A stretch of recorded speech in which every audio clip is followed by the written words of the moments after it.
Salut, j'espère que vous allez bien.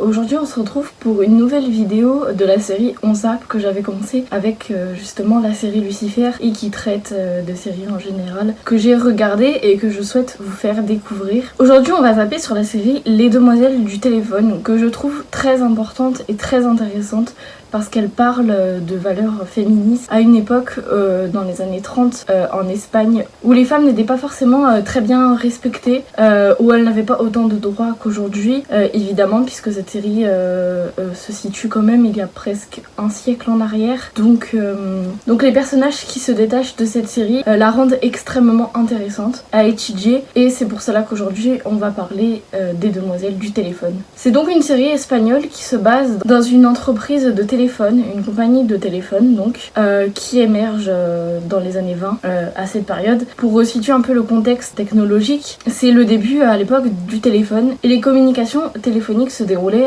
par l'intermédiaire de standardistes qui étaient donc là pour réceptionner les appels et les orienter vers la bonne personne demandée. Donc quand vous composiez un numéro de téléphone, c'était celui du standard de téléphone. Vous demandiez une adresse précise qui correspondait à un certain numéro. C'est très bien illustré dans la série bien évidemment, mais ensuite vous pouviez donc joindre la personne que vous souhaitiez. À cette époque notamment, c'était plus facile d'espionner les conversations téléphoniques puisqu'il suffisait tout simplement de les enregistrer depuis le standard. Une standardiste corrompue qui se faisait payer pour ce genre de choses pouvait facilement espionner les conversations téléphoniques entre n'importe qui. Donc bien évidemment, ce ne sont que des femmes qui travaillent là-dedans. Ce sont des femmes qui font ce métier-là parce qu'on a besoin d'elles. Voilà, la société est entièrement dirigée par des hommes, mais les femmes commencent à devenir utiles pour ce genre de poste qui ne demande pas de qualification nécessaire. Une simple formation suffit. Il faut aussi passer une épreuve écrite, il me semble, avant d'être embauché. Alors, je suis sur le montage de la vidéo et je viens de remarquer quelques petites choses par rapport à ce que j'ai dit donc sur ce métier. Ça peut donner l'impression que je le dénigre, donc je voulais préciser. Le métier de standardiste relève quand même d'une grande responsabilité puisqu'il est assez technique, même s'il n'est pas assez mis en valeur pour cette époque parce que forcément ce sont des femmes qui s'en occupent et donc on va pas accorder de l'importance à ce genre de métier et il est notamment pour cela très accessible aux femmes de n'importe quels horizons comme on peut le voir dans la série. Je vous en parlerai ensuite, mais ce métier mélange des personnes d'univers complètement différents puisqu'il ne requiert pas de compétences exceptionnelles, pas d'expérience particulière et ne demande pas non plus d'avoir fait de grandes études. J'ajoute aussi que l'employeur, ou plutôt l'employeuse dans cette série, sélectionne les femmes après une épreuve écrite. Donc ça demande quand même certaines compétences. Voilà, il faut savoir faire quelques petites choses, il faut avoir été à l'école évidemment, puisqu'il faut savoir écrire, il faut savoir se débrouiller un peu à ce niveau-là. Mais sinon, n'importe quelle femme peut vraiment le faire, parce que ça reste, comme je le disais, un métier très très accessible, mais aussi très sélectif, puisqu'il n'y en a que quelques-unes qui seront choisies pour exercer le métier de standardiste, ce qui démontre l'importance de ce métier qui n'était pas reconnu pour cette époque. Donc je vous laisse maintenant avec la suite de la vidéo. Les compétences qui sont requises ne sont pas très importantes. C'est sûr, bon, on va pas respecter la femme et sa place dans la société à ce moment-là de l'histoire, mais c'est déjà quelque chose d'important de remarquer que les femmes ont le droit de travailler, ne serait-ce dans une compagnie de téléphone en tant que standardiste. C'est pas forcément un poste hyper important, mais c'est déjà ça. On leur accorde quand même le droit de travailler, d'avoir un emploi, et donc on va retrouver au sein de cette compagnie de téléphone des profils un peu différents et on s'attardera notamment sur le personnage principal qui est donc Lydia qui au démarrage de la série vient juste d'entrer de la compagnie de téléphone et passe donc un entretien pour être embauchée au sein de cette compagnie. Elle va notamment rencontrer 3 autres femmes avec qui elle deviendra amie et dont je vous ferai les portraits juste après et ensemble elles vont se révolter pour le droit des femmes, elles vont se révolter pour leur place au sein de la société à travers des aventures diverses qui vont les confronter à tout type de profils, à des personnes malveillantes comme bienveillantes. Elles vont faire la connaissance de plusieurs personnes qui vont les encourager dans leurs projets ou au contraire qui vont essayer de détruire leur petite rébellion. C'est au travers donc de cette série que se construit l'image de la femme à cette époque. La série se déroule des années 20 jusque la fin de la guerre il me semble, donc des années 40-45. Donc elle se déroule quand même sur 20 ans et en 20 ans il se passe énormément de choses. Les personnages évoluent, ils ont des des enfants, ils se marient, les femmes rencontrent des hommes et ces femmes-là vont grandir en même temps que cette série, donc au fur et à mesure des rencontres, des découvertes, des mésaventures, des vengeances. Donc pour vous décrire un peu plus précisément les personnages, on retrouve donc la figure de Lydia qui est un peu la référente au sein du groupe des filles. Elle est la leaduse, on va dire. C'est elle qui prend les décisions les plus importantes et les plus risquées. Elle n'hésite pas à mettre sa vie en danger quand il s'agit de se sacrifier pour quelque chose ou pour quelqu'un lorsque c'est nécessaire et lorsqu'elle en ressent le besoin. Elle est constamment dans l'emportement, certes parfois peut-être un peu excessif, mais en tout cas elle est toujours la première à proposer ce genre de révolte. Pour elle c'est important de se battre pour ses convictions, que ce soit en tant que femme ou simplement parce qu'on essaie sans cesse de la rabaisser, mais c'est une femme extrêmement forte. Dans la série on essaie sans cesse de lui voler ce qu'elle a de plus cher, de lui prendre une partie de sa vie, de la lui gâcher, et elle se laisse pas faire, bien évidemment. C'est pas une femme qui va laisser couler, elle va essayer de se défendre, et pour se défendre elle n'hésite pas à employer les grands moyens. Elle est arrivée donc en Espagne avec un ami à elle et ils vont se perdre à la gare, donc parce que il me semble que sa valise a été changée avec celle d'un autre, ou alors elle se les fait voler. Oui voilà, c'est ça, elle se les fait voler, s'est fait voler sa valise dans la gare, et en accusant l'homme de l'avoir volée, elle va donc se faire emmener par la police. Elle va se séparer de son ami à ce moment-là et ils vont se retrouver bien plus tard à la compagnie de téléphone. Cet ami c'est donc Francesco, avec qui elle est arrivée donc en train. Pendant les 10 ans qui sont écoulés et où elle ne l'a pas revu, elle a rencontré une femme donc qui l'a légèrement corrompue, on va dire, qui lui a appris un peu à vivre à la dure, on va dire ça comme ça. Donc ce qui fait que le caractère de Lydia est assez particulier, c'est ses rencontres durant ces 10 ans, et c'est notamment l'influence que l'éducation de la femme a eu sur elle,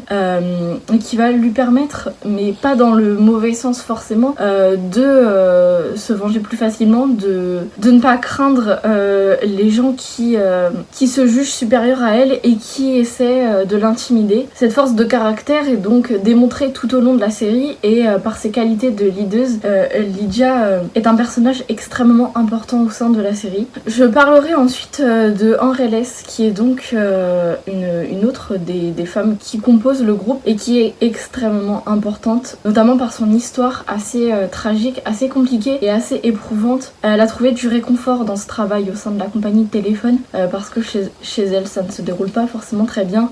Son mari là-bas, et comme toute femme à cette époque, elle peut pas réclamer justice auprès de la police. La condition féminine n'est donc pas encore très développée. Voilà, à cette époque forcément c'est pas les mêmes droits qu'aujourd'hui, mais ça commence à évoluer tout doucement, et par leurs nombreuses révoltes, les femmes vont réussir à s'affirmer, notamment Henrieles, qui est également très importante puisque elle symbolise un peu ces femmes opprimées, écrasées par leur mari, battues, qui doivent garder le silence et qui sont tout simplement épuisées de devoir se taire. Henrieles a une fille, Sofia, et elle veut absolument la protéger. Donc c'est pour ça qu'elle se laisse faire, qu'elle ne dit rien. Malgré tout, elle aime son mari. Et même si c'est compliqué de vivre de cette façon, quand les filles vont le découvrir, bien évidemment, vous vous doutez qu'elles vont pas rester sans rien faire. Elles vont se rebeller, elles vont essayer de faire fuir Henrieles, mais Henrieles va être bien sûr rattrapée par son mari. C'est pendant une soirée que va survenir l'événement qui va la détachée entièrement de son mari. Elle en sera libérée, même si au début elle est un peu effrayée par cette perspective. Ça va lui permettre de s'affirmer beaucoup plus, de rencontrer un autre homme pendant la série qu'elle va essayer de séduire à sa faveur pour qu'il évite de se méfier d'elle. Et c'est là qu'on va découvrir une autre Henrieles. En fait, elle va vraiment jouer le rôle d'une femme séductrice, un peu le genre de femme fatale. Et c'est vraiment très impressionnant de voir à quel point un simple événement qui découle de quelque chose d'involontaire peut à ce point changer une femme et changer Henrieles. Avec cet homme, elle va vraiment au-delà de ce simple jeu de séduction, elle va finir par tomber réellement amoureuse, et lui aussi, et il va tout faire pour la protéger. Quand on découvre vraiment ce qu'est devenu le personnage d'Henrieles, c'est assez surprenant de voir à quel point elle est aussi forte, à quel point au final elle est capable de se battre, alors que quand elle se cachait derrière son mari, elle avait tendance à faire semblant de ne pas exister. Elle était absente au début de la série. C'est presque comme si elle avait envie d'éteindre la lumière qui la mettait en avant. Elle avait pas envie de se montrer, et une fois qu'elle est débarrassée de son mari, une fois que leurs chemins se séparent définitivement, qu'il arrête d'être après elle, on va découvrir un tout autre genre de femme, et j'avoue que au-delà de cette simple surprise, ça va l'aider par la suite à renforcer ce caractère de rebelle qui germe en elle. Donc ensuite je parlerai de Marga, qui est également donc dans le groupe des filles, et qui est très importante parce que au début voilà, Marga c'est la jeune fille qui vient de la campagne, qui a été éduquée, élevée par sa grand-mère avec certaines valeurs qu'elle doit respecter. Elle c'est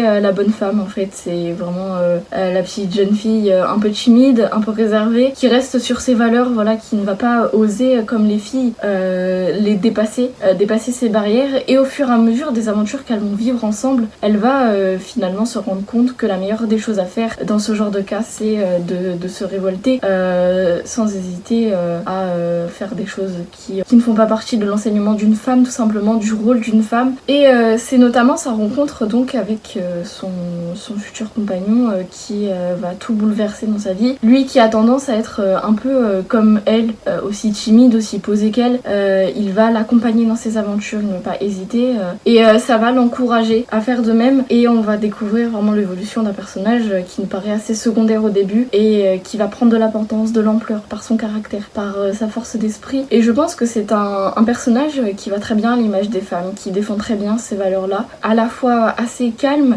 assez posé, et à la fois qui a assez tendance à s'emporter sur certaines choses quand il s'agit de respecter certaines valeurs, certaines convictions qu'elle a. Elle ne va pas hésiter à les défendre parce qu'elle aussi estime que les femmes sont importantes dans la société, et elle ne veut pas hésiter à le montrer, alors qu'au début elle est un peu réticente à se révolter aux côtés des filles. Au fur et à mesure de la série en fait elle va tout simplement commencer à se libérer, à se détacher un peu de la petite fille effrayée qui vient de la campagne, qui arrive en ville, qui connaît pas ses modes de vie, et qui va réussir à s'affirmer au fur et à mesure de l'histoire. Et c'est très beau à voir. Elle dépeint les qualités que les femmes peuvent avoir, mais que les gens de cette société à cette époque jugent inconcevables en fait, impossible à réaliser. Elle va montrer qu'en tant que femme elle est capable de faire autant de choses que les hommes, et c'est notamment la conclusion à cette histoire qui est assez belle. Je vous invite à regarder la série pour mieux comprendre. Elle va finir par pouvoir exercer le genre de métier qu'elle a envie, et elle va pas être obligée de se limiter à celui qui est réservé essentiellement aux femmes. Et enfin pour terminer donc cette petite analyse de la série, il y a ensuite Carlotta, qui est une des personnages aussi importantes du récit, mais qui est vraiment l'image de la féministe, puisque elle vient d'une famille bourgeoise dont les règles ont été érigées à travers des traditions familiales, donc qui exigent que la femme reste à la maison, que l'homme travaille. Son père est également un soldat extrêmement important au sein de la société, et voilà, il refuse que sa fille continue de travailler, mais elle va se défendre. Elle va tout faire pour s'affirmer, quitte à se séparer de sa famille, quitte à s'embrouiller avec eux, sans espérer de réconciliation. Elle ne va pas hésiter à s'enfuir de chez elle et à rejoindre donc l'homme qu'elle aime, avec qui elle est en couple. Je sais plus exactement comment il s'appelle, mais au début de la série, voilà, elle est en couple avec un des hommes qui travaille à la compagnie de téléphone également. On va découvrir tout au long de cette histoire un personnage qui, une fois détaché de ses parents, se rend compte de qui elle est vraiment, et notamment de son orientation sexuelle, puisqu'elle va rencontrer donc je suis désolée un peu pour le spoil, mais elle va rencontrer donc Sarah, qui dirige un peu les opérations au standard de téléphone, et voilà, elle va vivre une aventure avec elle, au début un peu éphémère, et puis ensuite qui va se transformer en véritable histoire d'amour avec donc son compagnon et avec Sarah. Les trois vont vivre donc une relation assez particulière qui va ensuite s'effriter pour qu'il ne reste plus qu'elles deux. Et Sarah est également un personnage important dans cette histoire, puisqu'elle représente tout ce que les femmes n'avaient pas le droit d'être à l'époque, et qui va être réprimée par ces gens pendant cette période. Sarah va notamment vouloir changer de sexe, puisqu'elle ne se sent pas femme, elle se sent plus homme. Oui, je tourne une vidéo. T'inquiète, c'est enregistré, donc je pourrais couper au montage. Bah non, c'est pour moi. Bon, je peux fermer la porte s'il te plaît, là, que je termine ma vidéo. Non, là, c'est pas fermé, hein. Et tu me sais que tu me fais perdre du temps. Non, là, c'est pas fermé, je sais que tu me vois toujours. Et t'es encore là, en plus, hein. T'es en train de regarder parce que là, il y a... Ouais, je m'en fous. Allez, hop, ça dégage. De toute façon, j'ai presque fini. et on va lui offrir la possibilité de réaliser son rêve, mais bien évidemment ça va se retourner contre elle puisqu'elle va se retrouver au sein d'un hôpital psychiatrique qui estime que ce genre de volonté n'est pas normal. Donc pour vous dire à quel point c'est frappant à cette époque. Bon, bien évidemment c'est pas comme aujourd'hui où on a moins tendance à ce genre de réaction exagérée, même si ça existe encore malheureusement, mais voilà, c'était déjà très fermé à l'époque et c'est assez bien démontré par cette volonté que Sarah a de s'affirmer, et avec Carlotta elle va réussir à le faire. Donc Carlotta est importante pour elle et Sarah est importante pour Carlotta. Les deux se soutiennent mutuellement puisque elles sont toutes les deux ensemble. Ce sont deux femmes. À l'époque c'est assez mal vu, c'est même très mal vu ce genre de relation, et elle pourrait se retrouver en prison si ça venait à être découvert, et au travers de cette petite révolte qu'elles mènent à elles deux pour la défense de la cause des femmes, elles vont se retrouver à maintes reprises menacées par leur statut de relationnel amoureux, et ça va être l'objet de plusieurs décisions prises à contre-cœur. Elles vont se détourner de leur objectif parce que la menace qu'on révèle leur relation plane au-dessus de leur tête, et bien évidemment ça les empêcherait d'accomplir beaucoup de choses puisque se retrouver enfermé derrière les barreaux c'est pas forcément évident pour mener une rébellion en faveur des femmes. Donc voilà, je trouve que cette série est vraiment très importante et je tenais à vous la faire découvrir à travers le regard des personnages, à travers leur caractère, pour que vous puissiez mieux cerner l'histoire de la série. Je vous avais dit dans une vidéo précédente que moi j'étais féministe et que j'étais pour ce genre de choses, pour ce genre d'affirmation en tout cas. Et quitte à ce que ça crée des débordements, il faut pouvoir affirmer notre condition de femme, nos droits. Et même aujourd'hui c'est un combat qui continue, malheureusement hein, c'est encore le cas.